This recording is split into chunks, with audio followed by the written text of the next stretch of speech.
That was very quick. I wasn't sure what's going on right now. I just see black. Refresh it. It's so hard. Oh, there we go. There we go. Yo. Oh. Are we good? All right. All right. Now we're rolling. Oh my gosh. Hey guys, Is it not working yet? Thank you for joining the 2A Brotherhood podcast tonight. We have a returning guest, as all of you know, Eric. He needs no introduction, but we're gonna do it anyway. At Fat Guy Cool Hat, you can follow him on social media. Hey, for anybody who didn't see the last podcast, would you please introduce yourself? I actually picked up a nickname today. Oh Talk snap! about that in a minute. But yeah, my name's Eric. I shoot a little bit. I'm a combat vet. I'm a certified EMT. I work for the Department of Homeland Security as an armed contractor.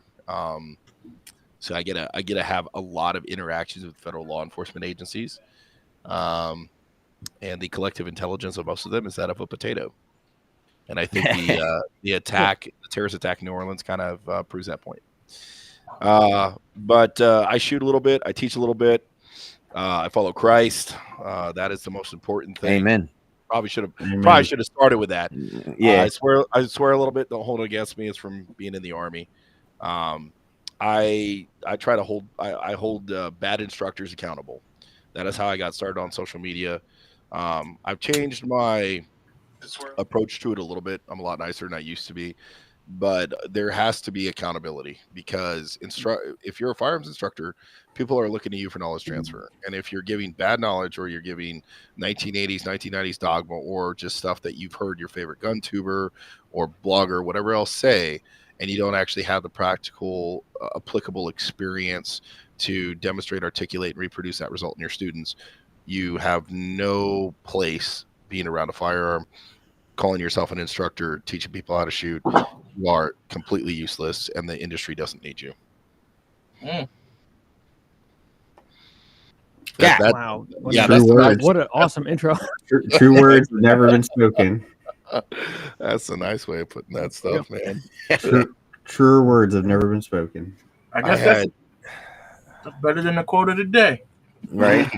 Well, speaking of New Orleans, right? Speaking of New Orleans, did you guys hear that the FBI covered up the ISIS flag that was flying on the back of that truck? Yes. That's crazy. Why would they do that?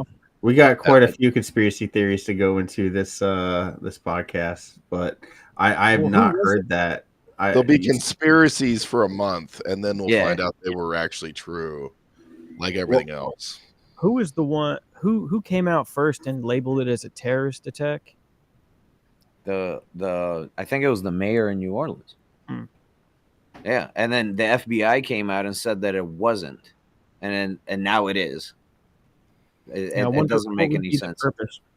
What is the benefit gained from saying that it wasn't a terrorist attack? Is it because it had something to do with his political affiliation or something, or? I mean, he's a Muslim I don't extremist. know too much about it. Yeah. God forbid that we start admitting that we have camps here in the United States where Muslim extremists train to kill themselves and other Americans at the same time. Like that came through the board. Yeah. Maybe they don't want to alarm us. Yeah. They don't want to alarm us, you know.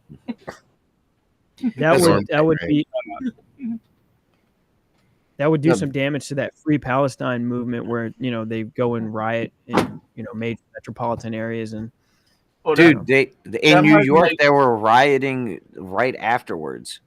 Yeah. Well, not rioting. They were protesting in New York right afterwards.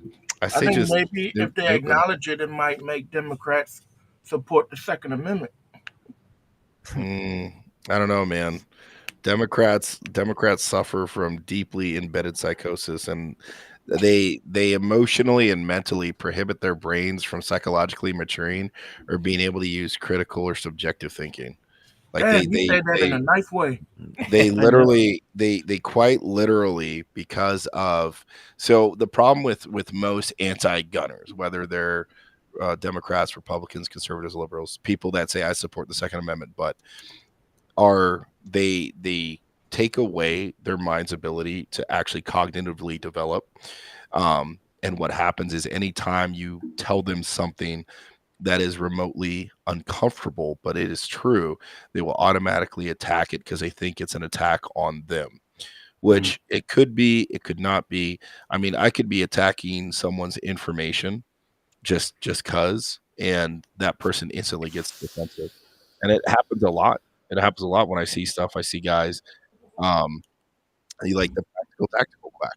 You know, I see him still doing his stuff. It's like I've had many good shooters and instructors call you out on this. Like, why are you not trying to fix it? Why are you not trying to improve? And it's because he's so comfortable in his lackluster skill set that anything that's outside of that literally triggers his lack of self confidence. And that's what it boils down to with most guys. Like the guys I work with, there's maybe 3 or 4 I'd want to be in a gunfight with, and we have like 370 some odd other contractors here locally, and I don't trust any of them with guns or badges pert near. And it's just because they don't care enough about the job to go out and do any sort of training. They struggle to hit a static target from 1.5 yards out to 15 yards. And they have plenty of time. At 15 yards, you have 25 seconds to fire 6 rounds. According to the qualification. That's a lot of time. I didn't know. That is a lot of time. I didn't know people shot that slow until I did this qualification, and people still fail. We got an email about it a couple of weeks ago where one of the managers was like, "Hey, make sure you guys are practicing. We've had a lot of people lose their, get fired because they failed the range. You fail the range twice, you get retrained. You fail it 2 more times after you retrain, you're fired." And we're having people that can't hit. These are armed professionals that can't hit a static target at 15 yards in 25 seconds 6 times. They can't put it in a C zone. They can't put it in the C zone. Like how piss poor do you have to be as a shooter and as a man to know that not only can you not do your job right, you can't keep your family safe. Because I automatically know that this individual can't keep his family safe if they can't shoot. Yeah. So you saying that, just like the first thing that comes to my mind is back when Donald Trump got shot, and we were seeing the meme going around of that woman, the Secret Service woman that couldn't holster her fucking gun. Like that's when you say it, that's the first thing that came to my mind was the image of that woman not being able to holster her fucking gun. My favorite diversity hire. And it's like, if you can't do these bare minimum, like you said 15 yards you said how you said 15 yards, 6 shots in 25 seconds. Yep. Yeah, you should be able to hit that twice. You should be able to double that. Austin has all the confidence at 20, though. Yeah, we could ask Josh about that. I trust. Hey, I tell you right now, if you train one time with Josh, I trust you more behind a gun than most of the people I work with. Yeah.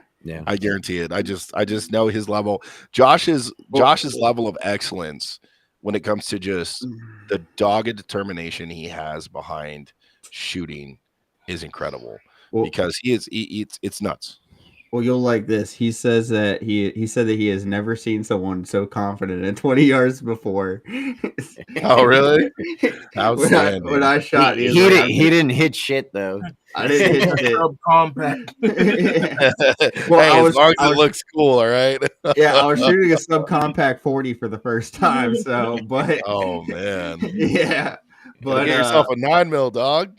I was shooting Rob's, but when I did my 9, I did a lot better. But gotcha. Yeah, it was. He said that when I was shooting Rob's subcompact 40, and I was just popping them bitches off. Nice, dude. That's awesome.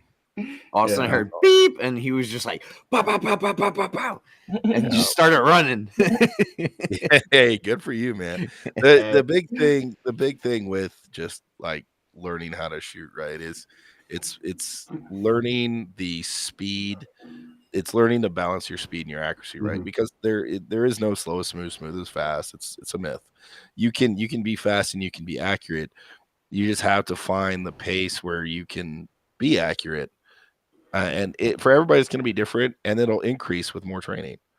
Like you'll become more faster and more accurate the more you train, especially train with guys like Josh or like Ty Williams or Frank Proctor, or Ben Stager. or Tim Herron, any of these big names of these GMs that have really dialed it in. And that's the goal. That's what we should all want to be at, because that high level of shooting comes with a high level of actually very ingrained confidence. So I am so confident behind my gun that I'm willing to let people that are acting stupid or pulling out weapons, I give them a lot more leeway than my coworkers do. A lot more. I had a situation years ago where a guy walked into the IRS building downtown, and he got off a bus stop. It was 2:00 in the morning. It was sometime late November, early December. It was like -4 out. This guy got off the bus carrying his shoes in his hand. We saw him on camera come down towards the viaduct, and I was like, that's not right. He's got his shoes in his hands. Like, it's -4. He should be wearing shoes. Well, he comes down into the viaduct. The guard at the viaduct calls us down there. So we come running down there. And I guess he had a big ass knife or something on him. So one of the first guard down there has got his OC out. So I take him another position. I extend my baton, take my interview stance. We end up being able to de-escalate the situation. Don't have to use any sort of crazy force. So then when one of the training managers or one of the managers came by to pick up our reports to submit to the various agencies that are in that building, he asked why that guy wasn't in handcuffs. And I said, I didn't feel like he was an actual threat. And the manager said, oh, you don't get to do that. I was like, yes, I do. I do get to do that. And he asked why. I said, because I'm faster than you are. Like, that's how it broke down. And it's just, I like the guy, but he's a very old Marine, and stuff up here is not working great no more. So he's not a bad dude. Crayons. He's not very smart. Too many crayons. Yeah, he lacks the cognitive ability to objectively and critically think. That's about it. So, so the guy just came up. Well, first of all, good call on it's -4. Why is this man not wearing shoes? But was he going there to try to stab people, or? So we think he was trying to do like suicide by cop kind of thing. Because he had just gotten out of jail for a domestic issue with his girlfriend or something like that. There's a lot of other details I don't remember. Those was back in 2019. But I've had plenty of I had a First Amendment auditor June of last year try to insist that he was pissed off. He was trying to get me angry, and I made the decision. I was like, regardless how disrespectful this guy's going to be, I'm going to be polite. I'm not. You don't. So when I train guys at the facility I work, I tell them, you ain't got to be nice, but you do have to be polite. And I think you can separate those, because being nice is just kind of generally being a pushover. Like, you hear oh, I'm a nice guy. No, you're a fucking loser. That's why women don't like you. Okay. You can be polite, but you don't have to be nice. If I say, sir, sit your ass down and shut up, that's fairly polite. Or if I say, sir, sit down, shut up, that's me being polite. That's not me being nice. And if you don't sit down and shut up, we do ask, tell, make, depending on the situation, right? But it's just, there's a level of competency that you guys are working towards, and you'll get there this year. You'll absolutely get to that point where you're going to look at all your other buddies that don't do any sort of firearms training, and you're going to be like, you guys suck. and you're going to have to be nice about it, because they're your boys. Like, one of my best friends, his name's, well, I'm not going to say his name. I don't know if he wants me to say his name on here, but I've known him for almost 30 years. I'm 34. I've known him for almost 30 years. I've known him a long, long time. And this guy cannot shoot for shit. He shot a guy last year on the job. He's a cop. And he didn't get any. He was at 3 yards and didn't get any center mass hits at all. He shot the guy in the shoulder and the hands and the nuts a couple times. No center mass hits. None. Nuts, though? Yeah, he shot him in the dick. Oh, God. Yeah. And I was like, bro, you're 3 yards away. Why don't you just mag dump center mass? Like, he was advancing on you with a knife. And he just, So me and my buddy, me and Luke, we took him out to the range and we worked with him for a little bit. He's slowly starting to figure it out, but he's not quite there to the point where he kind of broken the psychosis. Something else way worse is probably going to have to happen to him before it really sinks in that he needs to increase the number of reps he gets behind his gun. Yeah, we were actually talking about that last week with Be More Calculated, and those guys said, listen, we check each other. You know, if one of us shooting like shit, we'll call them out and say you're shooting like ass, and that's what you have to do for friends. You know, you can't let them shoot like shit. You have to let them know that they're shooting like absolute trash and help them correct it. You know, help them figure out why they're shooting like ass, and it's not a bad thing. Everyone has their off days, but you know, if I'm shooting bad, I want you to tell me I'm shooting bad. Obviously, you don't have to be an absolute asshole about it, you know, and start making fun of me. I mean, if you want to, I could take it. I don't give a shit. If you're not trying to be like that, you could at least tell me. Right. You know? Yeah, that's fair. I mean, it's the issues that people are going to have are going to extend from how much the people around them care enough to actually tell them the truth, right? Mm-hmm. Like you said, I'd rather someone be honest with me than not. Like, and that's the other big reason I shoot competition, because like if I'm doing terrible, I'm gonna hear about it. Mm-hmm. I'm gonna hear about it. Like it's gonna be right away.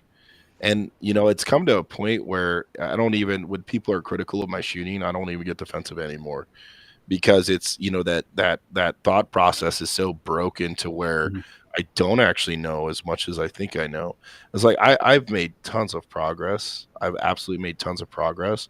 But then you go to matches and you shoot against guys like Josh or guys like Brandon Jackson, and they absolutely smoke you. And it's like, bro, I got a long way to go yet.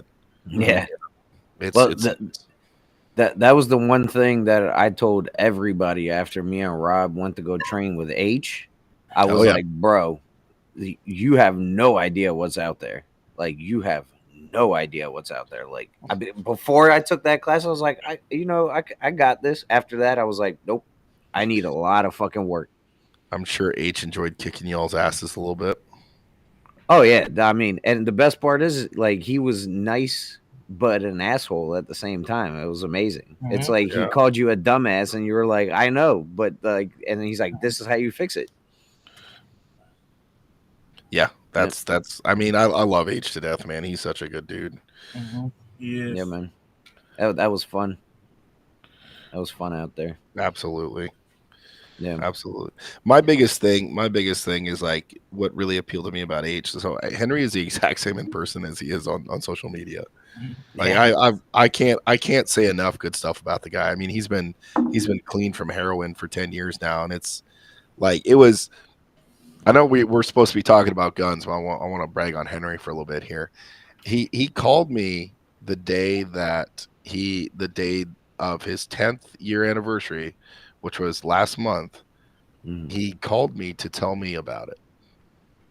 He's like, I didn't know who else to call, man, so I want to call you and let you know, today's 10 years that I've been sober from heroin. You know, and that's really cool. That's the kind of relationship I aspire to have with everybody, like being able to share that kind of, that's a pretty intimate thing, man. Like, I'm still recovering from pornography, and that's not necessarily something I'm going to call somebody about and be like, hey, so, this is X number of sobriety. Like, that's something I celebrated with my wife. Like, she bought me a bottle of Johnny Walker Blue Label when I made it 6 months without watching any porn, and it's one of those things where you are going to, so Proverbs, it says there's two things in Proverbs. You have Proverbs 27:17, as iron sharpens iron, so one man sharpens another. And I think it's, what is it? I think it's like Proverbs 3 or Proverbs 4. Those that associate with wise men shall become wise. Those that associate with fools will suffer much harm. And if you surround yourself with people with better shooters than you, with people with better character than you, you're going to start to reflect you're going to start to reflect that as a person. Like, and it's important. It's very important, especially as a shooter. If you're a law enforcement officer, you're armed security, a contractor, federal, state, local, whatever, it is very important that you push past this thought process of I can pass my post qual, so I am a good shooter. If you guys have my buddy Luke on here, he can really hit that. But Luke says the only reason cops win gunfights is because they get in gunfights with people that are unprepared.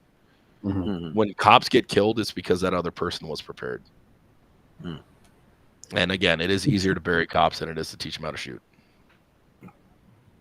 Could you give a shout out to Luke or share his? Yeah, absolutely. So Luke What- Burkholder, you can find him at Minuteman Training on Instagram and on TikTok. He doesn't have a big following. He sucks at social media, and I'm trying to help him.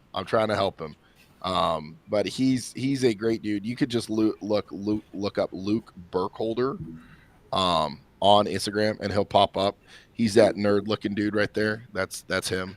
And it'll be Minuteman Training.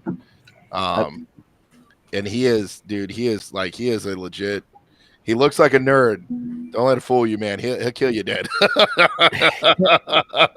He's a great instructor too, man. I taught a concealed carry class under him in November, and like his information was just top notch. He's squared away.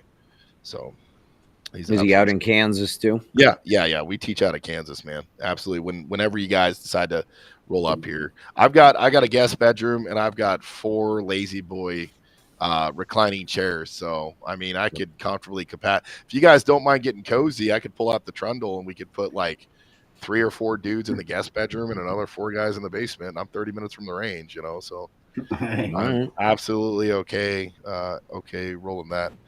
I'll have to clean the house, so that's my wife's deal. I have to give you some time, right? Yeah. I looked up how long it would take to get to Kansas. I don't know what county or what part of it you live in. I'm in Northeast Kansas. Yeah. Okay. So what did I say? It was like 20 hours or 23 hours or something like that. Yeah. Fly in, man. It'll be cheaper. I got plenty of guns to ship your ammo here. Seriously, that's what I do when I go train and I don't want to fly with guns. I ship my ammo to the instructor. Like last year in March, I went up to Archangel Defense Academy or Archangel Defense up in Pennsylvania, and Kerry Dugan is the primary instructor up there. He was actually nominated for Best Instructor of the Year for the Gundies. I don't think he made top 5 though. But I flew up there and I was like, hey man, I don't want to fly with guns. I want to make it, this is a last minute thing. Like I found, he's like, yeah, man, I'll give you a free slot. Come learn. It was an instructor development class. I went as a student and he was giving me pointers on how to teach. And, I went up there and, it was like I had 2 weeks in notice. Like I bought a stupid expensive plane ticket, for Southwest Airlines. And I was like, hey man, this is last minute. I don't want to fly with guns, especially on Southwest. I have a connecting flight. Do you have something there I can use? And he's like, yeah, I've got XYZ. I was like, great. I've got a holster for this. I'll bring my belt. I'll bring my holster. I'm going to ship you the ammo. So I shipped him the ammo I was going to use, and it worked out great.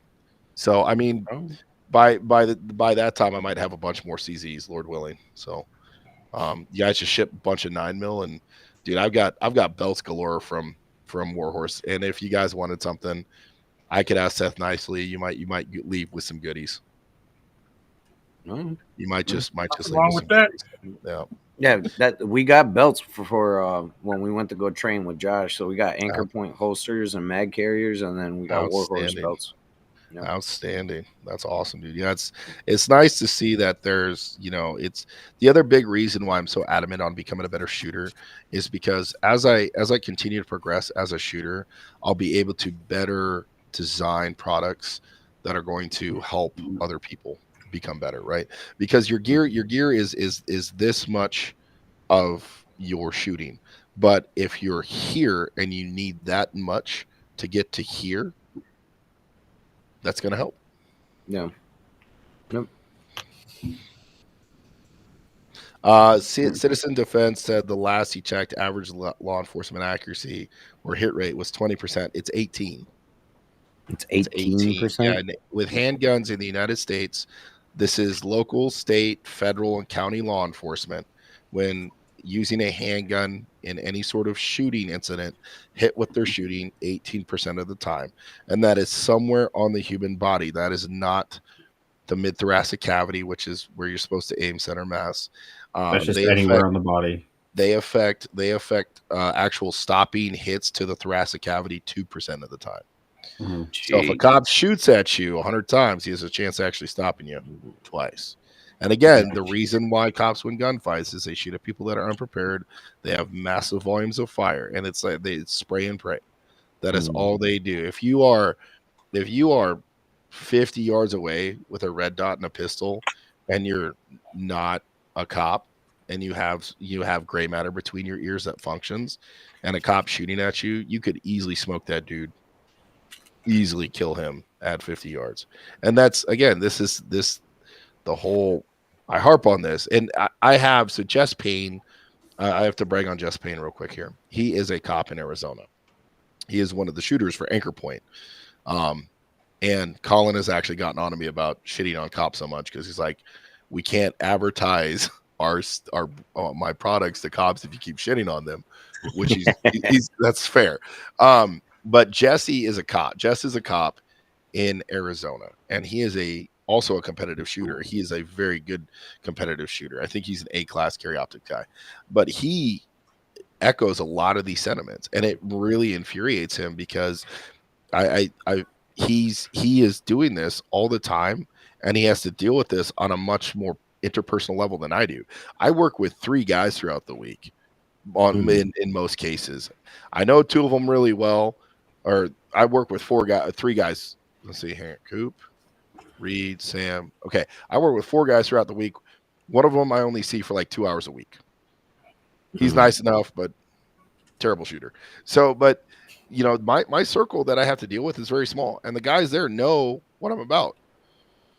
And they'll ask. They're not afraid to be like, hey, what's your, you know, why this, why that, what brand, whatever else. They're not afraid to ask because they know. But like everybody else that I work with, all the other guys in here, don't care about them.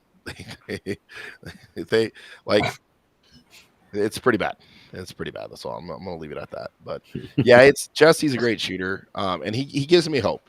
Guys like Jess, I know there's 3 cops here that shoot competitively on a regular basis. I know all of them. They're all better shooters than I am, and they have the same grievances. And it's like, what does it take? What does it take for us as shooters, as competitive shooters, to, one, make sure cops are held accountable, law enforcement is held accountable for their actions, and 2, help them understand that higher levels of training reduce the risk of unlawful force.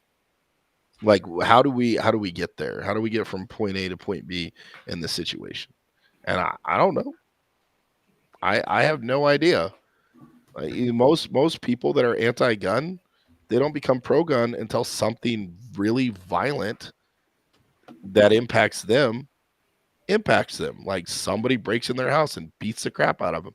And it's just, again, it's just this giant, this massive lockup of, I don't know, other than the psychosis, I don't know what is causing these issues. And it's infuriating. I talked to a guy at our local farm shop the other day, and he carries 2 different caliber guns. He carries a 38 and like a 38 and then like a 32 auto. The 32 is like a BB gun. The 38's not going to stop anybody. Or 380. Sorry, it was a 380. It's like, why are you doing this? Like, why? It just doesn't make sense. Any suggestions, Austin? What was his thought process about that? Yes, I'm talking about the guy at Baumgars. So the use of force? No, well, so the guy I'm talking about, he was working behind the gun counter, and I was hoping I could learn something from him, but like he started talking about stopping power and everything else, and I was just like, he said he doesn't carry an automatic because they jam.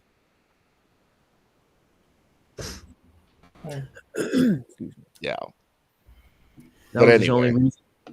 Pretty So- much, yeah. I was trying to find this video I saw. It was a cop chasing a suspect through an apartment complex, and the suspect runs into into an apartment, and you can see him with his hands up, right, and the cop fires. And but if you go to another cop's body cam and you look, you can clearly tell that he indeed, you know, Oh, because that's a no-no. he wasn't expecting it, right? Like you could see from his facial expression and how he was handling it that he didn't mean to fire, and they tried to play it off. I was trying to find that video, but I can't find it. And just going off of what you're saying, we need to start getting, more adamant about training our officers better, and getting, more required shots down range every year for them, because it's not enough. Well, Absolutely. what people are saying is it's like no one stops them from going shooting. You know what I mean? But they're They spending just their don't own go out. money. They're spending their Yeah, own but money doing it themselves, which they should be. But if you're putting a weapon in their hands during an entire shift, right? To where they're even off duty. Yeah, even off duty, where their entire job is to, manage people that are crazy. We need to do more. We need to put more funding into training them, more hours downrange, more shooting time, more specialized classes.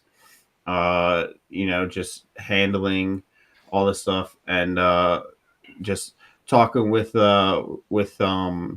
Anchor Point. He was telling me about how different departments require different levels of retention. To where it's the 2 and the 3 and all that stuff, and it's like, well, that doesn't matter, because once they get it in their hand, they don't know how to use it. It doesn't matter if you have 2 or 3 levels of retention. If once they get in their hand, they don't even know how to use it. At that point, it's just none of it matters. Go ahead. I'm sorry. No, I just never understood, like, if that's part of your job, why wouldn't you want to be as efficient as possible with the tool that you carry? But it's lives on the line, man. That's what I don't get. Not only yours, but like if you do decide to pull your weapon and you're pointing it at somebody, and let's say he's trying to kill you, but you can't shoot him, and you're just missing, and you're just hitting innocent people. random people around. Like, why would you want to do that? Like, why wouldn't you want to train yourself to the point that you feel so confident that as soon as you pull your weapon out, you eliminate the target, basically? The threat. Yeah. I don't understand. I don't understand, man. Or like out of shape cops. When I see the dudes that are like 300-400 pounds and they get out of their car and they're like, it's like, what the hell, dude? I had a guy during use of force training make a snarky remark towards me last October when we had to do annual use of force training. So during the handcuff portion, I hit him with a little jujitsu, and he was like, "Holy shit, you're strong!" And I was like, I mean, I've got big ass shoulders for a reason. I lived in the gym for a long time, and it's so somebody I've had this question asked a lot when I live stream on TikTok. Say, how important is fitness? If you're law enforcement or military, it's probably pretty important. If you're a guy like me, or just your average everyday concealed carrier, maybe not as much, right? Most instances you're going to be in are going to last anywhere from 30 seconds to a minute. That's about how long you have to fight. So at that point, then, when is physical fitness very important? Well, if you have to do recovery afterwards, right? There's bodies laying around and trying to drag people to cover. That's when it's important. But as far as pulling the trigger, some of the most obese. So, oh crap, who is that? There's a guy that used to shoot out here in Kansas. He's pretty big, but he's a GM. And he's a very good GM. Like, he can win an area and sectional and stuff like that. So it's like, are you gonna tell this guy that he's out of shape? Like, oh, you're not gonna win a gunfight because you're fat? Like, I think the industry is kind of twisted as far as proficiency as opposed to like fitness, right? Because you can be so. some of the most fit people in the world are people that do the tactical games, and they still miss 140, 150, 160, 200 times in a match. Mhm. Like, how's that considered acceptable in your opinion, right? Mhm. Like, if you're gonna have that many misses in a major match. So, for instance, at Worlds last year, the U.S. sent a C-class chick there because she was banging one of the other competitors, one of the GMs, and she had 44 mics. So I think the most anybody else had was like 10 to 20. Hmm. A mic's a miss. I figured. Yeah. Yeah. For those of you that might watch this later and be like, oh, what's this idiot talking about mics? A mic is a miss. Who's Mike? Oh man. Yeah, guys are gonna come up. Who's Mike? But no, Yeah. I have the utmost respect for police officers and law enforcement. You know, putting their life out there. I have family that's law enforcement, and I respect what they do. I feel like we need to step in and do something to where we need to start making it to where they have the resources to go out and be better and do better when it comes to handling firearms. Don't elect Democrats. That's Yeah, that's a good step right there. Don't elect Democrats. I mean, like, Republicans aren't much better, but they're at least going to, like, so city commissions and county commissions are what control funding for law enforcement agencies. Mm-hmm. So if you're a city cop, the city commission dictates how much funding you get for training. If you're a county cop, it's the county commission. If you elect the proper individuals that are actually going to allow the funding to go towards training, because ammo is not expensive. Reps are reps, and it's not expensive to bring in a good instructor, once a month and say, hey, we're having open range day. We're going to pay this guy $2,000 and he's going to sit there and teach for 2 days, or 3 days or whatever. It's not hard to do that. That's relatively inexpensive. Like, hey, go to the station or wherever, draw ammo, go down to the range. And when he's going to have classes, he's going to have like 3-hour classes. He's going to do 2 3-hour classes a day for, 3 days in a row. So then that allows your people just to kind of cycle in and get a level of training. And then you do that once a month. Now you have a bunch of your cops, and you got to pay them for it, because most law enforcement officers won't do it if they're not being paid for it, which is really sad. Like, I don't get paid for a lot of the stuff I do as far as like shooting. I get a little bit here and there from the various sponsors, but I don't sit there and make what I make in my job. I'd still do it though. Shit, I would do it even if I wasn't getting paid. That's fair. Right. But you need to get paid to afford that damn ammo. Facts. Right there, man. That's what gets me. I don't. So I can appreciate, the people that are law enforcement out there that are, trying, but my opinion, I don't accept any form of excuses from anybody else, and I accept zero for myself when it comes to my lack of skill. If they wanted to get better, they would. Yeah. If they wanted to be good at their job, they would figure out a way to get better at their job, to become good at their job. But they don't want to get better, and that's the problem.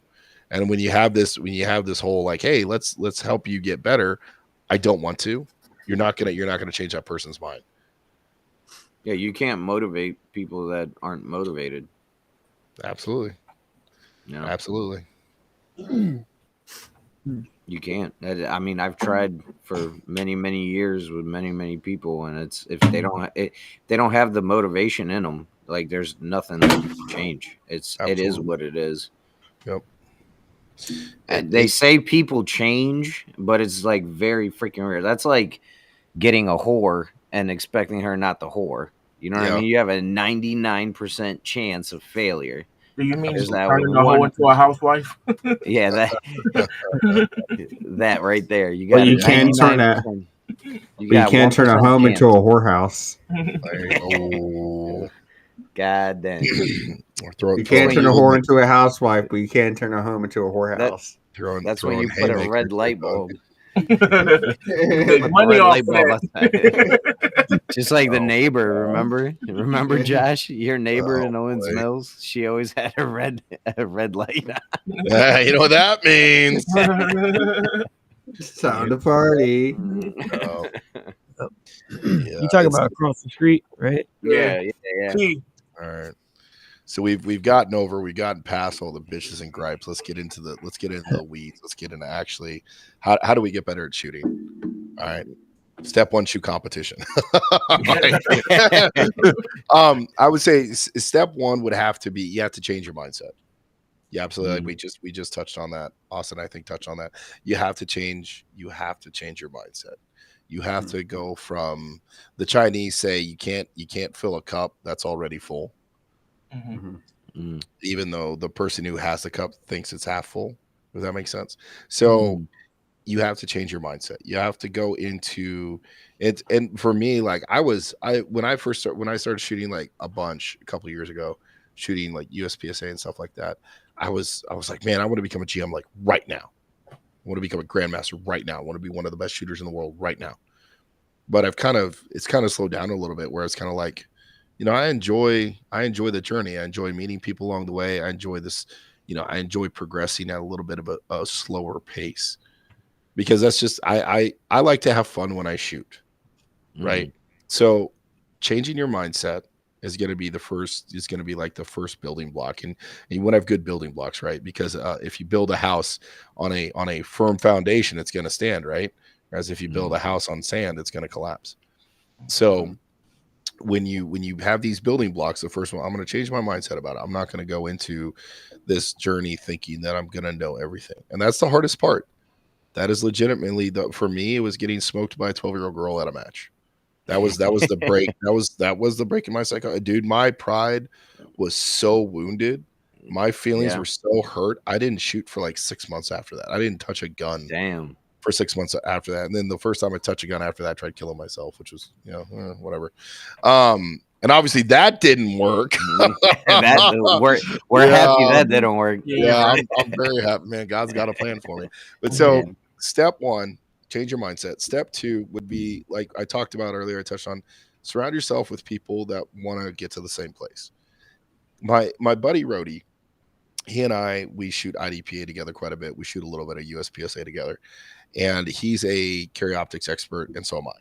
We're, according to IDPA, we're the exact same level of skill. And shooting against him is super duper fun because now we know we're matched up. We know exactly where we're both at. And the last match, he beat me by like 1 second, I think. And I talk about it on my podcast. If you guys want to hear it, it's called The Standard Issue. It's on Podbean. But we talked about it, and it was just so much fun. I had so much fun that day because he and I were in the same squad, and we were sitting there looking at it. We're like, oh, we got this time. It's going to be close. And, you know, he beat me by a second or 1 point, whatever it is. And but it was still fun. I lost, but it was still fun. And that's because, you know, Rhodey's an excellent shooter, and he has good character, and he wants to get to the same place I want to get. And it's just, you have to surround yourself with people like that. Like I don't hang out with cops. I don't hang out with drug addicts. I don't hang out with alcoholics. I hang out with other shooters because people that are better than me, people that might benefit from some knowledge I can give them, you know, and that's my circle. And that's, you know, my circle will continue to expand and as I grow, and which, you know, I'm looking forward to, but it's you have to surround yourself with people that are driven for excellence. You surround yourself with 18% shooters or 30% shooters, you're going to be an 18 or a 30% shooter, right? You want to be 80, 90% shooter, you got to surround yourself with 80 or 90% shooters. I mean, the USPSA qualification or the USPSA classifier system says that a master is between 85 and 95%. That means they're getting, I believe it's getting A zones. Josh, correct me in the comments if I'm wrong, because I probably am, but they're getting A zones between 85 and 95% of the time. A zone hits. So if they're at that percentile, why would we not want to be there? Because that's great, man. I love the idea of being there, but right now I'm at like 73%. Like that's I can hit about that according to these classifiers that I've shot. So it's, you know, there's this huge, so we've got changing your mindset, surround your people with excellence, shoot competition, dude. Just go do it. So, Yeah, real my quick, goal for. Sorry, go ahead, Austin. I was gonna say real quick. I want to touch on the change of your mindset.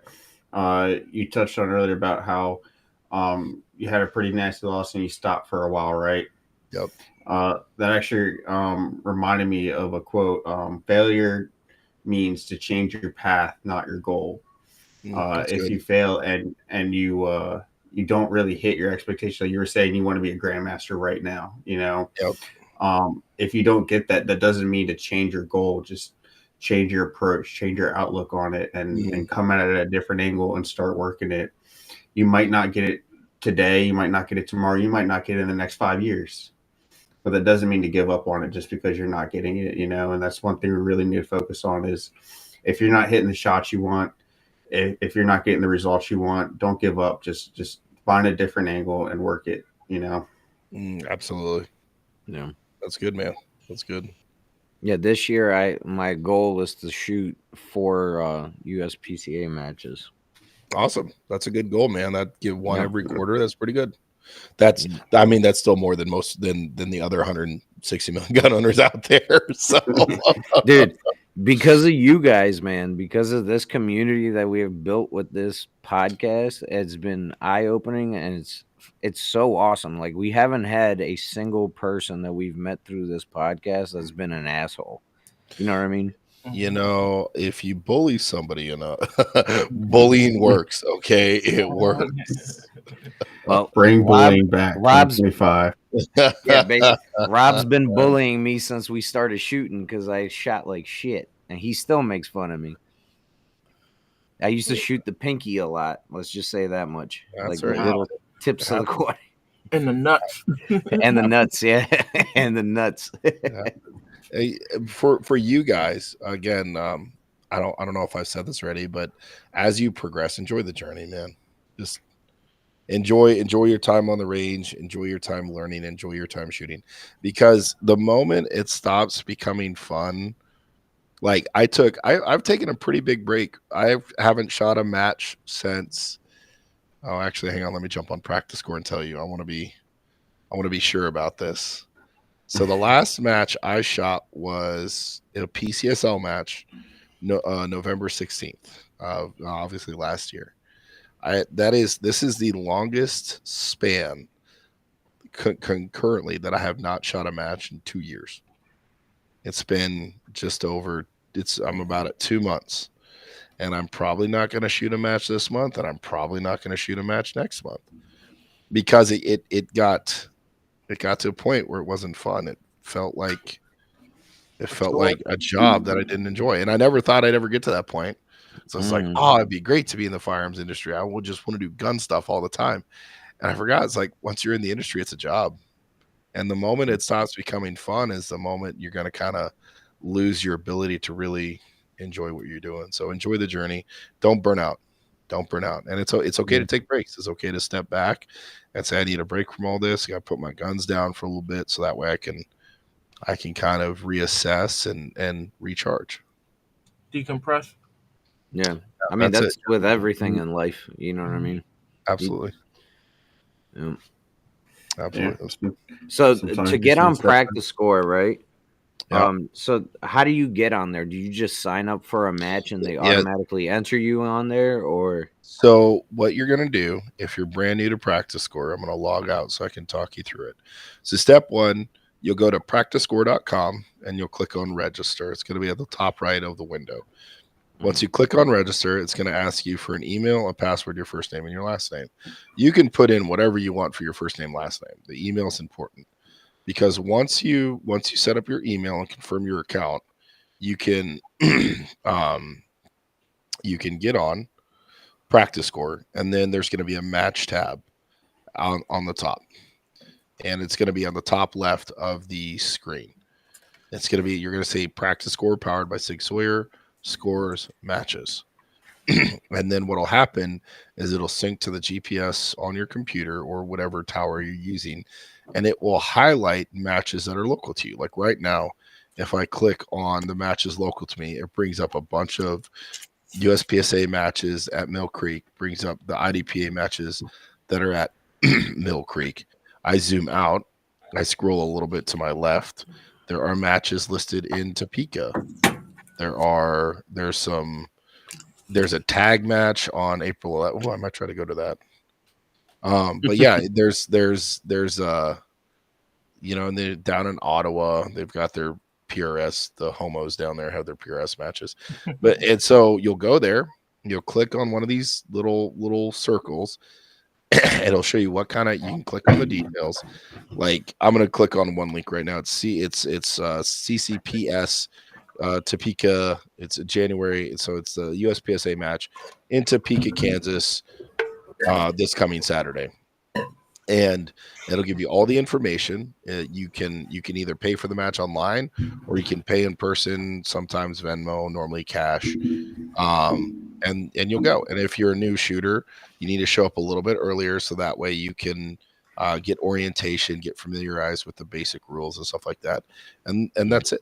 And then you just gotta bring your guns, your gear, your eyes, your ears, ammo, and a willingness to not DQ. And that's it, man. And practice score accounts are free. You can donate if you want. If you really enjoy the sport and you want to support the website, absolutely go for it. But like you scroll down on when you go to matches, you can scroll down and you can sort by state, you can sort by city, by country. I mean, there is a match in Mexico. There is a Copa Baja in 2020 on May 17. There is a match in Mexico. It's an IPSC match. There is an IPSC, an international. I think it's Pistol Shooting Confederation, something like that. There's an IPSC match in Mexico. Yes, they have competitions in Mexico. So you have all these other matches you can do too. USPSA, IDPA. They have long range, hit factor matches, time plus, steel. NRL 22, Steel Challenge, Time Plus, Long Range Rifle Skill. Like they have all sorts of matches. They have PCSL 1 gun, 2 gun. They have ICOR, which is specifically for revolvers. They have GSSF. So they have all the matches. They have all these matches here that you guys, that people can find, and you'll learn a lot going to a match. You'll learn a whole lot about you as a shooter, and it's fun. It's just fun, dude. You said revolver. Have you ever seen the videos of those quick draw matches? Those are dumb. I hate quick draw because they're shooting a little wax round and they're leaned way back. Yeah, and they're leaning way back. Like, oh yeah, yeah, that's cool and everything, but like all the shooting I do is based off of practical shooting, right? It's gonna be something. It's gonna help to build a skill set for when it happens in real life. Because I'm not going to be leaning way back. I'm going to be out derping around with my wife at Sam's Club. And all of a sudden it's like, hey, I recognize a guy from the internet. Fuck that guy. And he pulls out his blicky and starts trying to smoke the ops, and I'm the ops, right? And I'm the ops. And he's flipping that bitch sideways or upside down and try to Deadpool or trick shot me. And now I gotta, I'm starting in second place and I got to end in first, so that's why I do what I do primarily for competition. But I think it's cool because it's like, fast going to the West, we're not back in the saloon days where you get in a little tussle with the guy and meet me out in the main street. I would love to use UTM pistols and just go up against some of my buddies that I know are better shooters than me and just say, hey, we have to draw and shoot. You get one round you get one of the UTMs, you get one round in the pipe, and you go from whatever, hey, let's go from our competition rigs. Then on the beep, you draw and fire that first round, see who hits the other person first. I think that'd be fun. Oh, hell no. I think that'd be super fun to see how, just to see how that quick draw stuff would turn out. Mm-hmm. But I know in Las Vegas, at one point they had this place where you could go do a combination of USC and UTMs. So it was excuse me. Ooh. Man, my brain needs oxygen. Go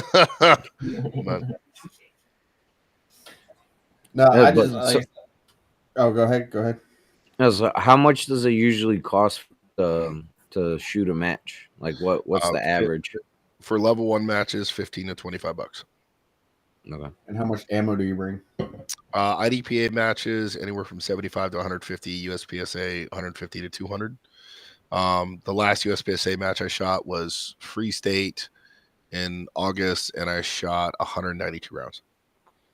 So Over 10 300 rounds stages. is more than enough. Oh yeah. Oh Yeah, yeah. sure. Like, so here's kind of how it boils down, right? So if you want to jump on the Bootleg Bullets website, so shout out to my sponsor, Bootleg Bullets. But Bootleg Bullets is the company that makes all the ammo I use. He makes he's a PRS guy, so he's super autistic about how he loads. But he has bulk 9mm. It's 31 cents. It's 31 cents a round for 1,000, and every 10K you buy, it drops 2 cents. It looks like. So you can do that, or you go to ammoseek.com, AMMOSEEK.com, and that's essentially Google for ammo. And then you go to AmmoSeek, and then you just click on, they'll have 9mm Luger up at the top because it's commonly searched, and then it'll give you the retailer, what the retailer's name is, the description of the ammo, what brand it is, the caliber, how much the bullet weighs, if there's a limit, what kind of casing it's used, and if it's new, remanufactured, the price of, the number of rounds, and then the price per round. And then it gives you an idea of if shipping and handling is high or low, right? You can go on there and get on Loham Arms right now and buy 1,000 rounds of steel kit, you buy 1,000 rounds of from Loham Arms for 1,000 rounds, 12 cents a round. So 120, $130. You buy 1,000 rounds right now in Loham Arms of ammo. And that would essentially set you up, 1,000 rounds would set you up for probably around 6 to 7 USPSA matches, or a dozen IDPA matches. So there you go. There's AmmoSeek right there. Yep. So there's now this number, the fourth thing, the building block, is acquiring knowledge. This is I'm shocked at how many people still don't know what AmmoSeek is. I am absolutely shocked. I just heard about it. It's I talk about it when I live stream and stuff like that, and people don't know. It's like, is this a secret? Like, I don't gatekeep information. So number 4, it's like acquire information, and just a word of warning on AmmoSeek. Be careful. Make sure you check to make sure the website is legit. Loham Arms I've bought from them before. I don't know about Fast Ammo, but there's a lot of people out there, like Cheapest Ammo. Southern Munitions is real. So if it says like Fast Ammo or Cheapest Ammo, something like that, like it's ammo and then something or something and ammo, it's probably not a legit company. It's probably somebody trying to steal money from you, because it's not hard to set up. It's not hard to set up a account, but I mean, it's not hard to see through the BS. Don't Fast ammo. Fast Ammo. Don't know. Yeah, Ammo ASAP. Definitely not. Southern Munitions. Ammo. Yeah, absolutely not. Yeah. Absolutely not. So BVA shop. Yeah, that's probably legit. Tundra, Michigan is probably legit. Liberty Survival is probably legit. Century Ammo is probably legit. So yeah, it's just G-Man Sporting Arms, that's probably legit. So there's a lot of options out here. Like you spend. How much? All right, let's just look at Loham Arms. All right, if I buy 1,000 rounds of Loham Arms, add to cart. How much is okay? So I'm gonna go here. Let's check out real quick and see how much warehouse shipping is. So shipping, oh geez, they charge $108 for shipping. That's where they get you. I was wondering about that. Some places will do that to you. So just be mindful of that. Or hang on.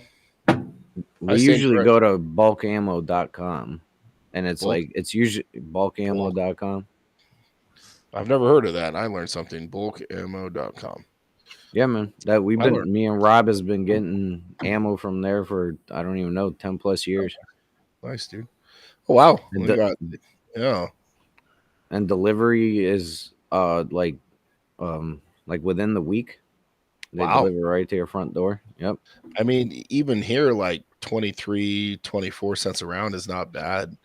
And I mean, as far as most Americans shoot less than 100 rounds a year. So you buy 1,000 rounds, you shoot that 1,000 rounds that year, you're pretty well off. Yeah. What do you think about stockpiling ammo?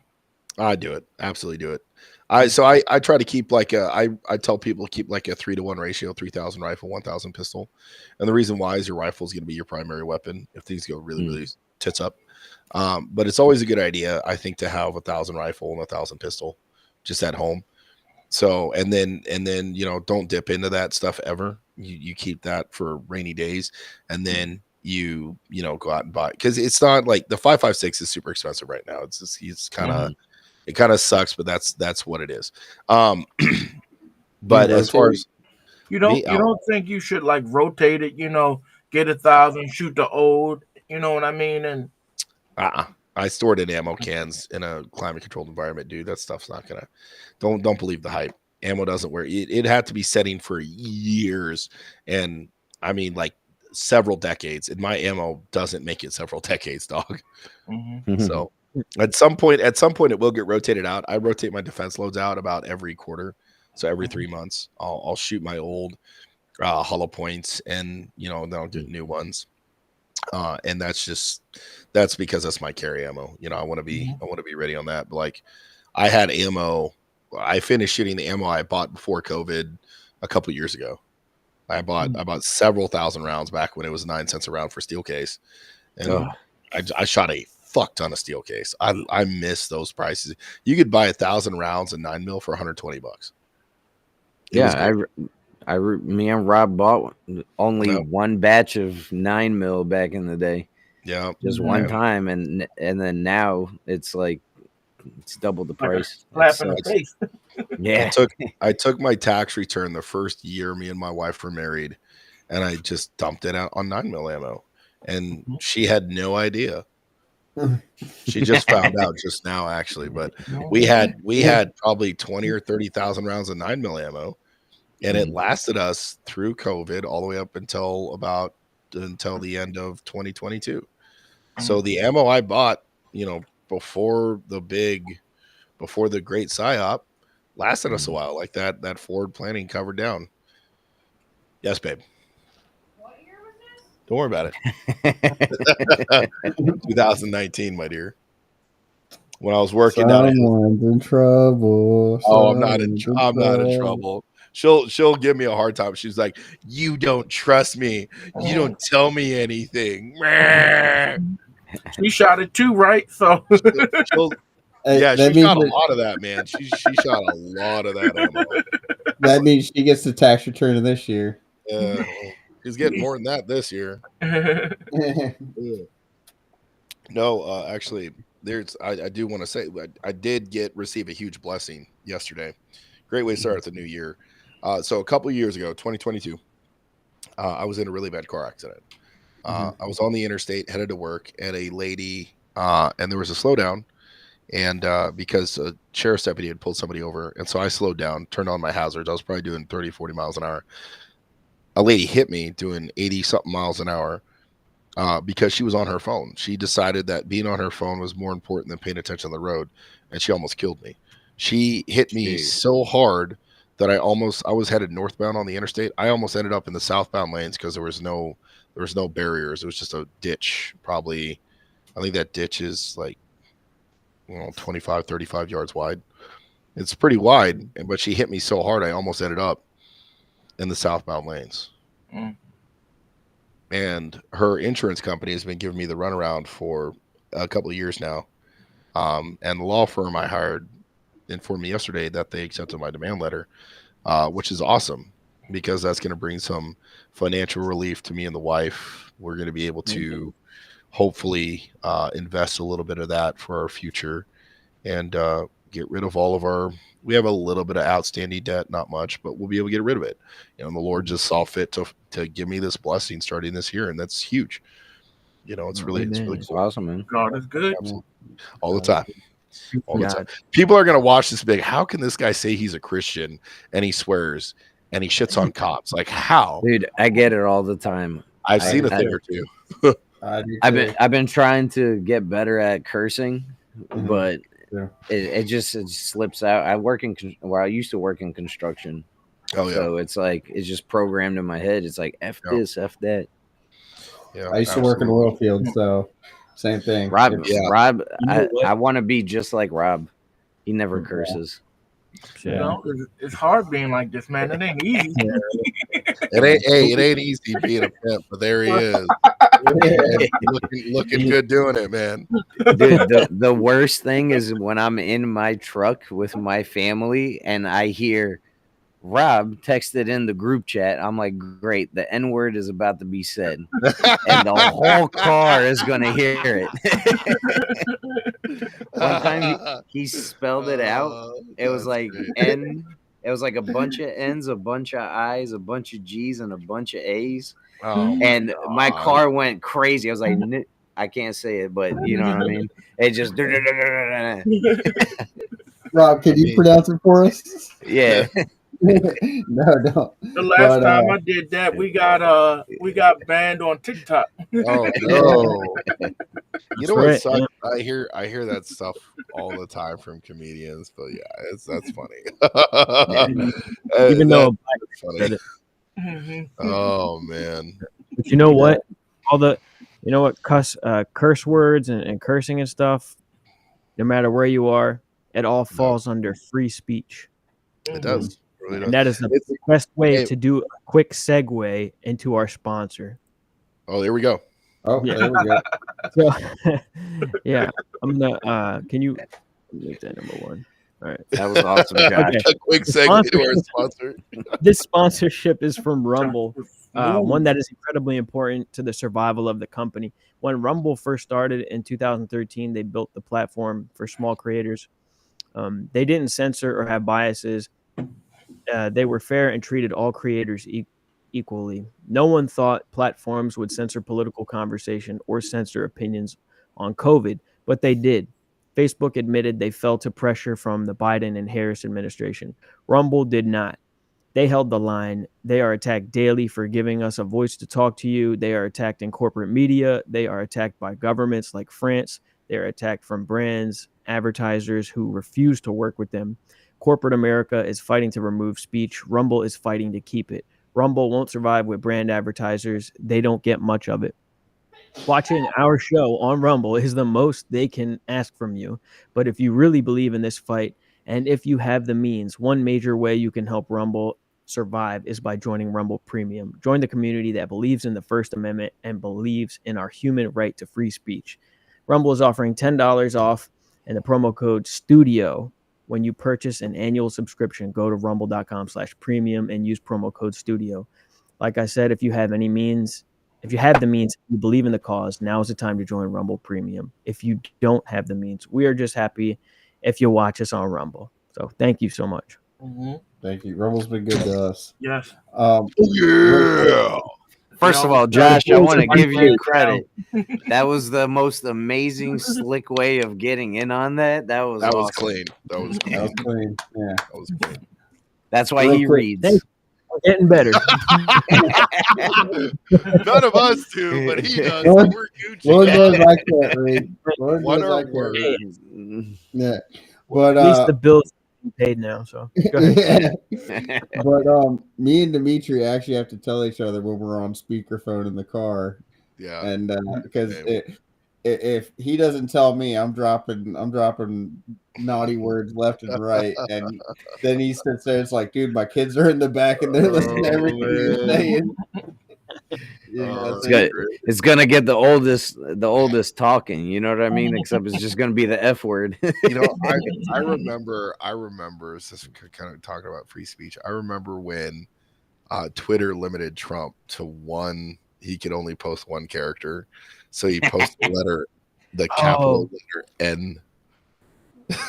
Yep. And then there was an I, and then there was a G, and a G, and then an A from other people. I hollered when I first saw that screenshot. I was like, "This can't be real. This cannot be real." And sure as shit, it happened, and I hollered. I was the greatest culmination of Americans coming together to stick it to the man I've ever seen.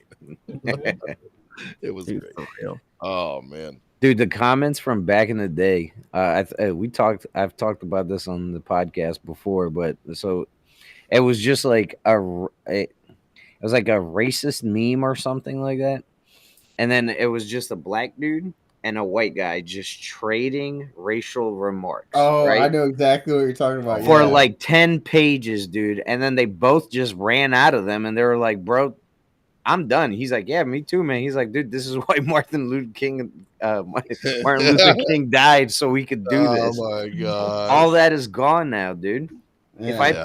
If I post anything on Instagram, it's so funny because then I get a message that says other comments have been reported for saying the same things that you are saying, Yeah. and I'm like, who's reporting them?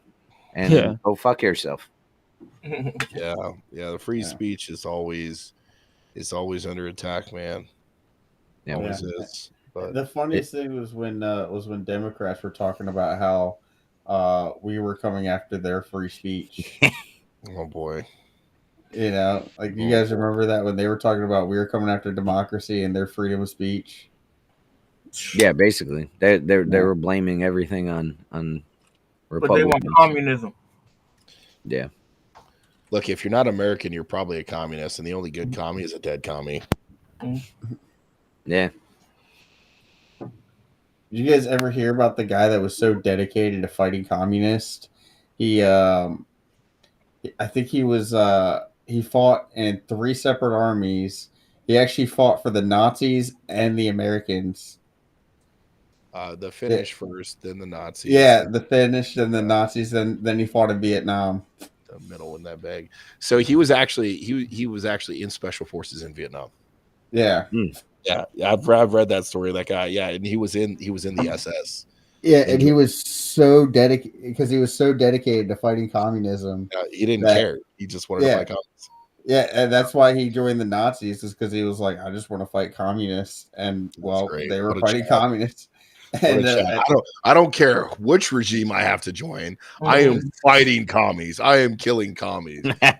Dude, I would love to shake that guy's hand and be like, man, you're the greatest American. Probably should have joined the Nazis, but I get it, you know. That's great. I mean, he was a commando almost, because he was a commando. I think he was a commando in the Finnish army. And obviously, he was whatever the SS was, like the stormtroopers or whatever. They're Jaeger commandos or whatever they're called now. And then he was Army Special Forces. Like, he was a commando the whole way through. That's wild. That's nuts. You guys never heard that? You need to read that story. No, I never heard that story before.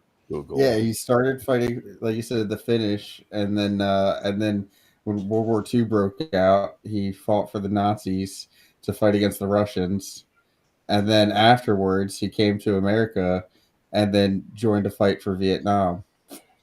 His name was Laurie Tori, Lauri Torni.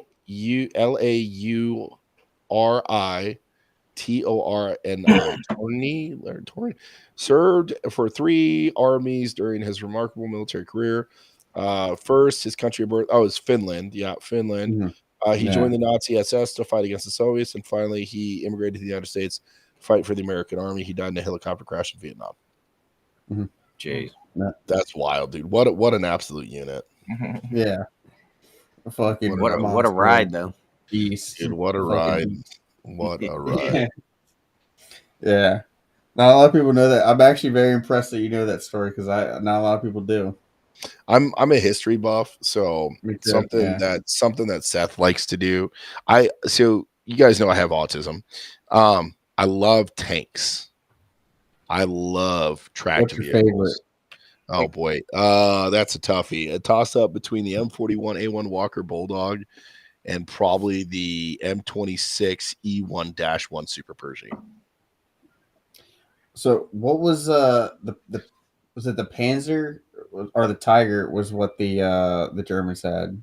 So Panzer generally means tank in German. Panzer means tank in German. So we had the Tigers. So they had the Tiger 1 and Tiger 2, which Yeah. what's Panzerkampf Wagen Panzervierwebelwagen Alft E. Panzerkampfwagen Alft E. That was the full nomenclature for the Tiger 1. So you had the Tiger 1, the Tiger 1E, and the Tiger 1 P, and then you had the Tiger 2 and the Tiger 2H, which the Tiger 2 and Tiger 2H did see very limited service near the end of World War II. But by that time, we had the M26, we had the T26E1, and then the T26E1-1, the Pershing and the Super Pershing with 90 millimeter guns. And so those were absolutely smashing German armor at that point, because the problem was German metallurgy was so good and their engineers were so smart that they figured out slanted armor. That's literally what they figured out. The Panther tank came to being because Hitler saw the T-34 and how it was just soaking up all sorts of anti-tank rounds and not getting the crews killed. And he said, I want that. And the Panther tank is what happened. And the Panther tank could just chew up rounds because the armor was thick and it was at such a steep angle that rounds just bounced off. The only way to kill a Panther tank was to get to the side. And by then you lost 2 or 3 Shermans, because at the time, the Germans changed their methodology of warfare. They made their tanks main battle tanks, gave them a bunch of machine guns and the ability to fight infantry and armor by themselves. Whereas American tanks, our tanks were set up to support infantry. They had 75, the M4 series Sherman tank had a 75 millimeter gun that would normally shoot like high explosive shells, and they were used to take out bunkers, armored vehicles, like lightly armored vehicles, and entrenched positions. That's what American tanks were initially designed to do. We had tank destroyers to kill tanks because that was our methodology warfare in World War II. And the Germans absolutely spanked us for a while because they had their main battle tanks. Essentially, they had to figure out that, hey, our tanks can fight all this stuff. And then eventually we just beat them by sheer numbers. So there was a German tank commander that said, for one German tank is worth 3 American tanks, but the Americans always had 4. Yep.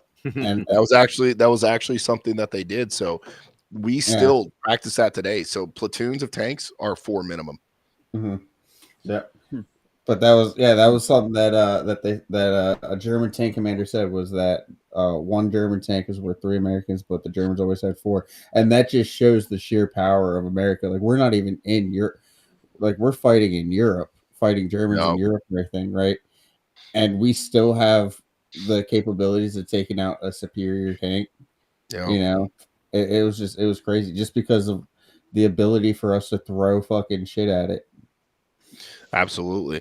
What I found really, really interesting too is in that aspect is, so on the topic of the Sherman tank, there are many, many variations to the tank itself. So the British essentially took one of their anti-tank guns. It was a 17, I believe they called it the 17 pounder.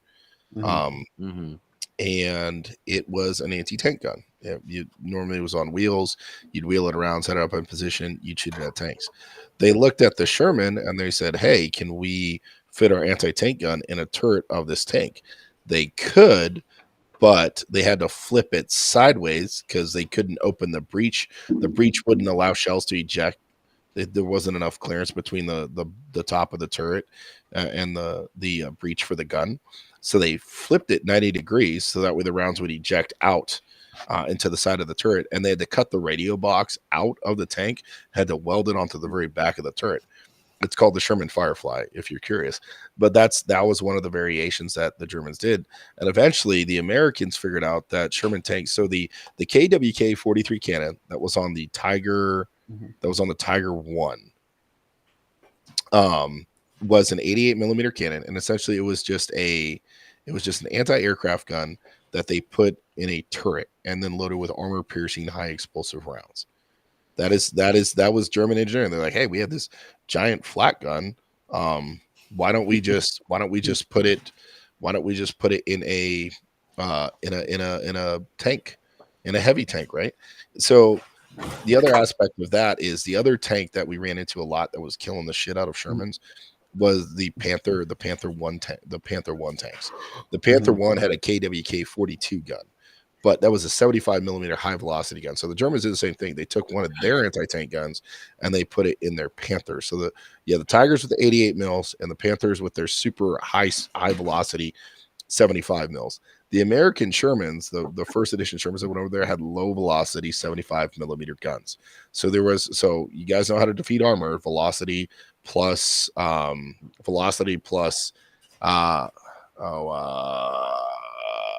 penetration. Velocity plus penetration. Yeah, it's velocity plus penetration will defeat armor. So the Americans, we had tank destroyers. We had tank destroyers with 17-pound guns with a 76.2 millimeter guns.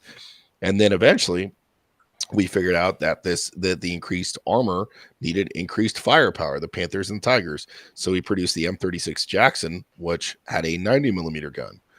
And the M36 Jackson was starting to actually be able to defeat Tigers and Panthers from the front. The gun had enough velocity. The shell was big enough and fast enough to the round was actually able to penetrate. And so then we started putting 90 mil guns on everything. But before that, we took the Sherman, the M4 Sherman, and we made a variation called the M4 A3E2, which they called the Jumbo. It had a 75 millimeter gun, but the turret and the plate was thicker than the armor on the Tiger 1 tank. And we literally just put in a slightly bigger engine and put a way thicker turret on there, and I just welded thick plates of steel onto the front and sides, and we called that a heavy tank.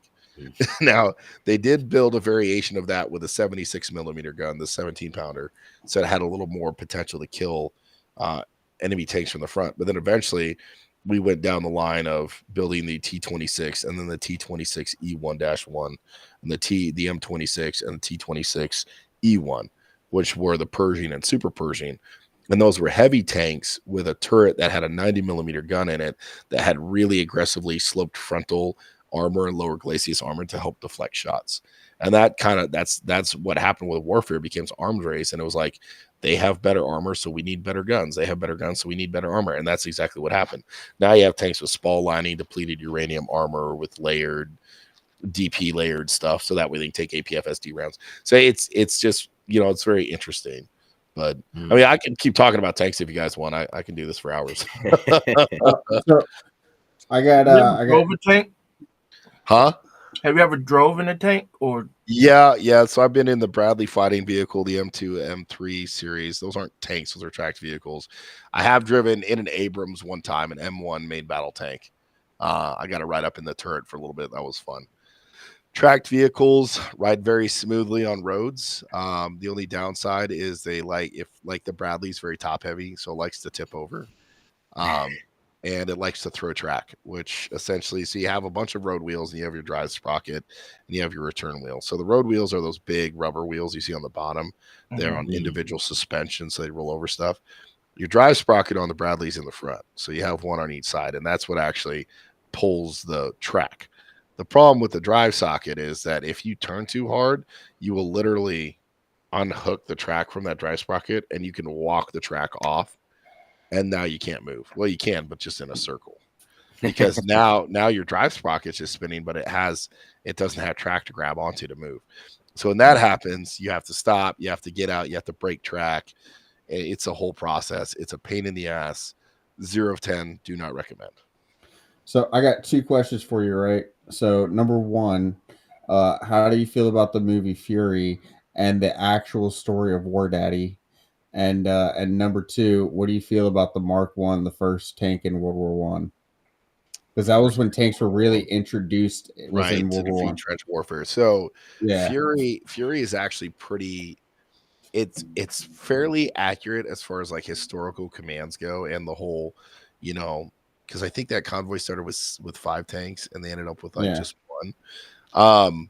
Because there was an actual War Daddy, there was an actual War Daddy in World War II, and the story was loosely based off of him. Yeah. So the tank they used in Fury was a M4A3 with a 76 millimeter gun, a 17-pound gun, an anti-tank gun in the turret. I think it was the American version though. So the commands you hear when Brad Pitt saying troops in the wood line, load HE, that's exactly what a tank or a crew commander says. He'll see the target, he'll call it out, and then the gunner yells identified, and tank commander gives the fire call, and the gunner says on the way. And you'll hear him when they're fighting the Tiger tank. He's like, you put that in his ass right now. And you can hear the gunner yelling at the loader. He's like, load it. And the guy's trying to sit there and get another armor piercing round in the breech. So that way they can fire another round in the back of the Tiger to effectively knock out the engine and render it inoperable. Yeah. But yeah, I love Fury, man. It's a good movie. Yeah. It's really well done. Between Fury and then there's a Revolutionary War movie called The Patriot. Those two movies I feel like are super accurate movies of World War II and Revolutionary War. Like they're very accurate. Mel Gibson classic, The Patriot. I love when they actually go into like accuracy. But he's getting it back now. That's why I always refer. I love the movie because it is pretty accurate. It's an accurate semi representation. Obviously, it has its mess ups here and there, but it's a decently accurate representation of tank command in World War II. Yeah. Mel Gibson as him and Mark Wahlberg. They're like dumping a bunch of money on basically like a version of Hollywood that's like faith-based. Oh, you're talking about Angel Studios, I think. Yeah. Yeah. And the dude for that. I think the dude that also he was in what was that fucking movie?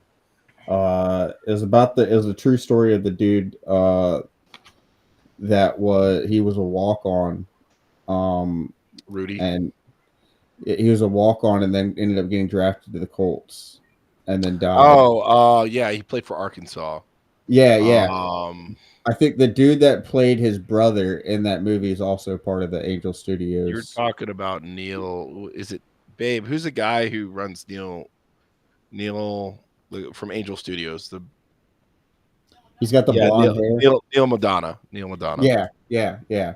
He's also part of that. He's done a couple things with Angel Studios too. Yeah. He's a really good actor too. We went and watched Homestead. It wasn't great. It wasn't terrible. There wasn't enough bad people getting smoked, in my opinion. No, my wife is telling me to take it. I will not do it, my dear. It was good. There was not enough blood and guts and explosions for you. You are broken. Oh my god! See what I got to put up with? Oh my goodness.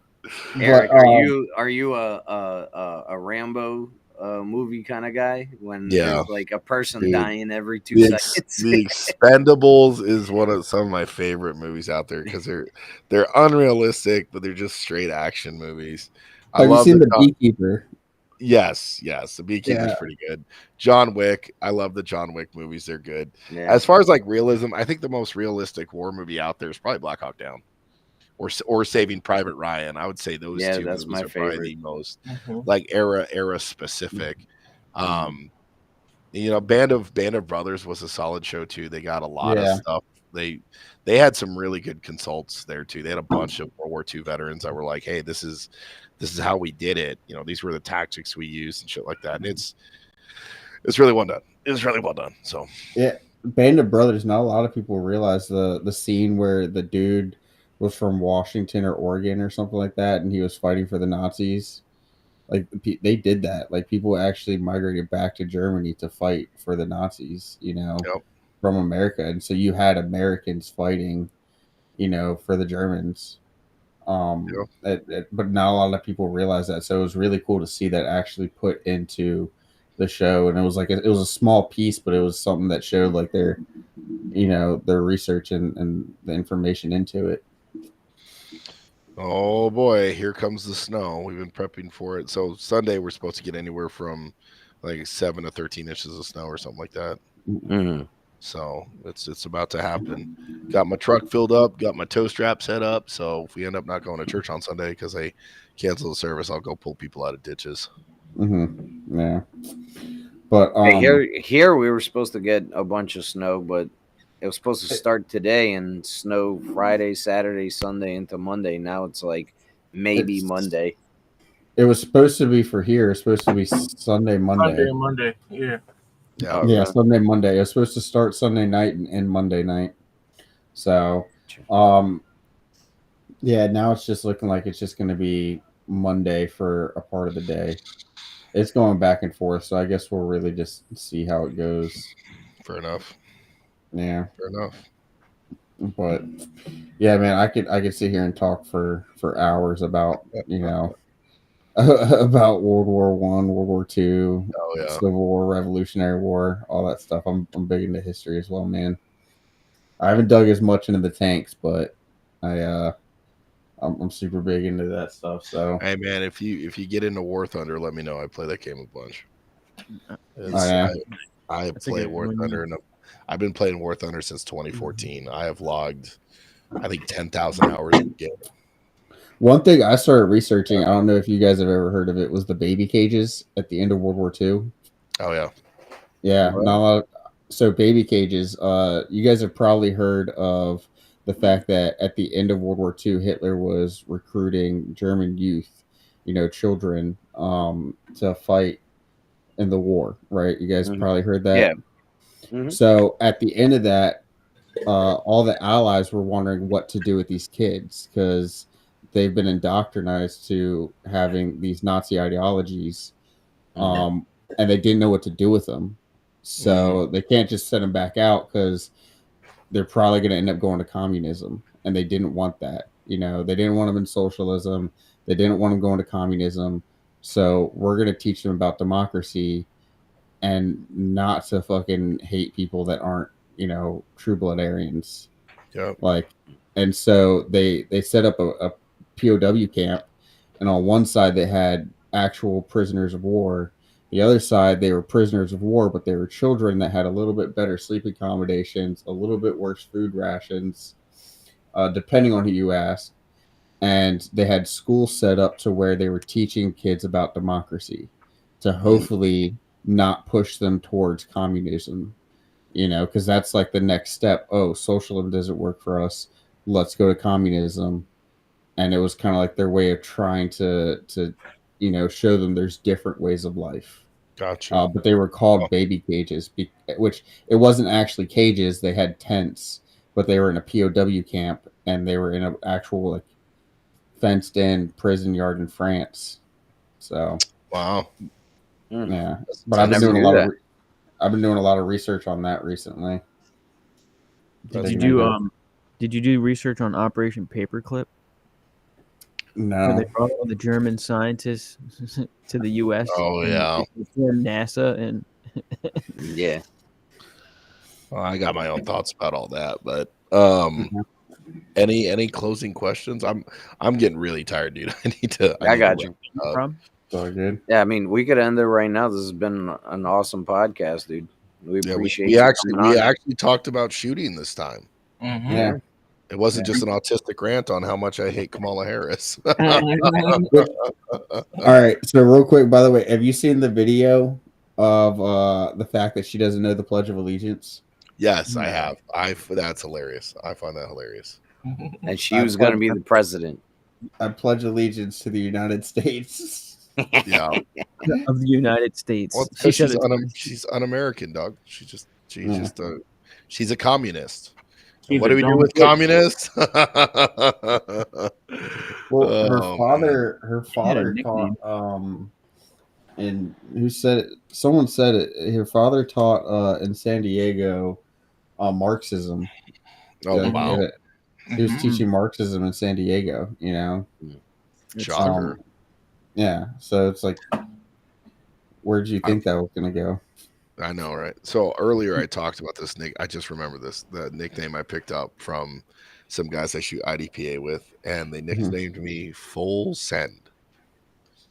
And the reason why is, so last year at the IDPA Iowa State Championship, there was a course of fire where there was a port you had to pull open, and you had to hold it open. You had to hold it open to shoot through this port. If you let go, the port would shut and you couldn't shoot through it.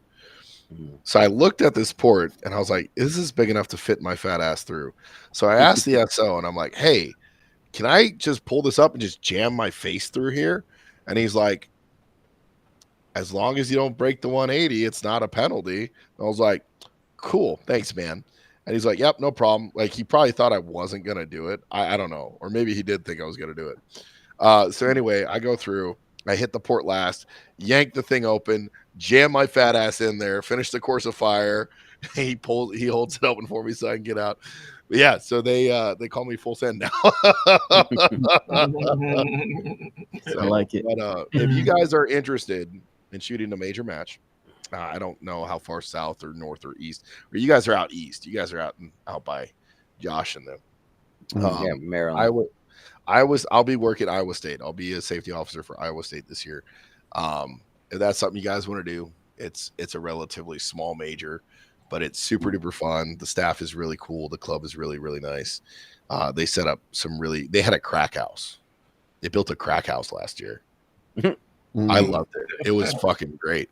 But if that's something you're interested in, if I ever fly out east to shoot a major, I'll let you guys know. We can link up, squad up, and go run guns. It'll be a good time. Of course. Like urban ops through a crack house? Yeah, pretty much. Let's go down to Baltimore City. He said it's Baltimore. KCK is 30 minutes from here. I could go get in a gunfight on MLK if I really wanted to right now. It's always the ones named MLK. Yeah. Oh, no, yeah. I didn't say it. Cancel.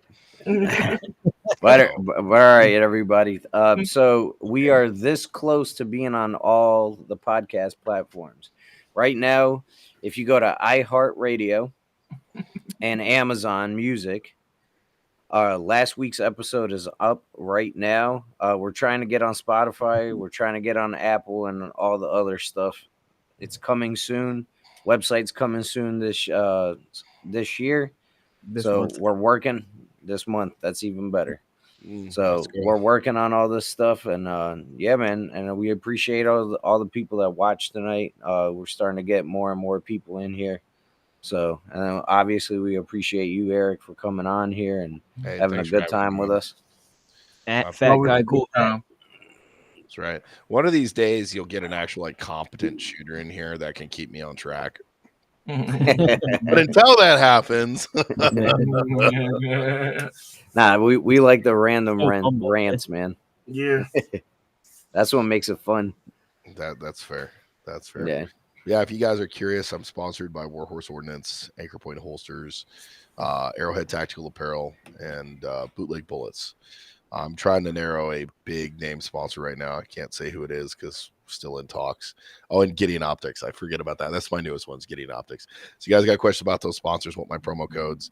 If it's a listed sponsor, try the promo code SITAC, SITAC. Bootleg Bullets doesn't give me a promo code because his ammo is already super cheap as it is. And Gideon Optics hasn't given me one yet either. That's my newest sponsor, so still working through there. But Anchor Point Holsters, that'll save you 15%. Warhorse Ordnance, that'll save 15%. And I think on Arrowhead Tactical Apparel, it saves you 10%. So saves you a little bit of money. Shows my sponsors I actually care enough to spread this stuff. Feel free to check that stuff out. What did you say it was SATIC? Is that what you said? Yeah, SITAC. Yeah, SI, Sierra India Tango. I put it in chat for you. There you go. Now you can't fuck it up. Perfect. Thank you. I'll post them in the description for people was acting stupid later on. Yeah. And that code works on Anchor, Warhorse, Arrowhead. Yep, those three right now. At some point, maybe Gideon Optics, but we're still kind of in a testing phase with them to see if their optics last for high volume use. They have about the same failure rate as everybody else. Gideon Optics are made in the same factory as Hollow Suns. So we shall see. I have a quick question for you. I got a quick answer. What do you think about leaving your mag fully loaded and storing them? Oh, dude, I've got probably 30 or 40 AR-15 mags right now that are packed. Yep. Springs won't wear out. It takes way too long. You will shoot that ammo before that spring ever wears out. You would have to die, and that ammo would have to sit somewhere for 5 or 6 years before those springs will start to wear out. I still have a magazine I have 2 magazines from Iraq. I was in Iraq in 2011. They still work. Good Okay, enough all answer, right. Rob. They're PMags, Same so that's pretty much all I have. I got rid of all my Lancer tactical mags, all my aluminum mags. I just have PMags right now, man. I just passively buy them. Oh, hey, look, a sale, 10 magazines for $50. All right, there we go. So Excellent. Oh yeah, man. All righty. Well, thanks again, y'all, for watching. Thank you again, Eric. absolutely. Thank you for coming on and kicking off the new year with us. Yeah. Absolutely, man. I would have it no other way. I would have it no other way. My wife's been over here watching the whole thing. I've been sassing her. She's been sassing me. She says I owe her a foot rub, but she doesn't shoot good enough. So when she does, Did you see the comment she left earlier about? yeah, they're right there. He's not denying them. No, the problem is like it's a huge blessing, but at the same time, it's kind of a pain in the ass. If I buy a gun she likes, I got to buy another one. So it's not a bad thing, but like I'm getting ready to buy a pair of Shadow 2s, and if she likes it, I'm gonna have to buy a third one. those guns aren't cheap, man. Just buy high points, man. High points and Hide the rest. the sky pistols. Yeah, don't hide your money, hide your pistols. Oh man, if we can get that other guy, that's the instructor dude up here. What's his name? I'll whip out the high point and I'm like, here, you shoot my competition gun. I'm gonna shoot this high point. And we're gonna see who wins. Do some speed drills because that's kind of like the ultimate wake up call. It's just taking a cheap gun and being able to smoke with it. So, but thanks again, guys. Be in touch. I'm looking forward to having you guys out here. I know it's a long ass drive. If you guys want to fly, I'm 45 minutes from the airport. Again, if we're at a point where I have all the guns that you guys could possibly want to learn with, and I have all the gear, I mean, you could ship all your gear here, like your belts and stuff. Just throw them in a flat rate box and ship them all together, or just bring them with you and then just ship your ammo here. Whatever you want to do, I'm here for it, man. I'm here for the boys.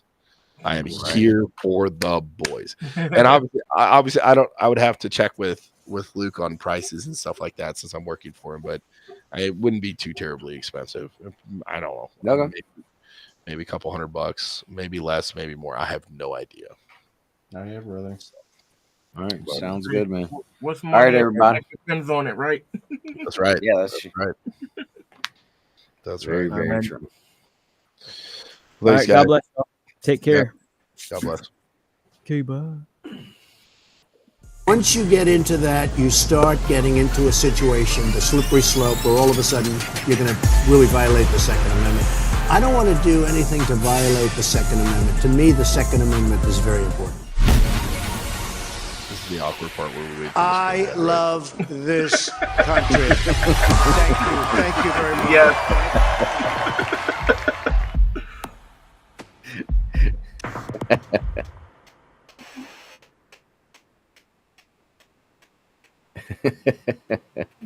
Now it just takes 5 minutes for the actual stream to end. Hey, freedom of speech, though. Yeah.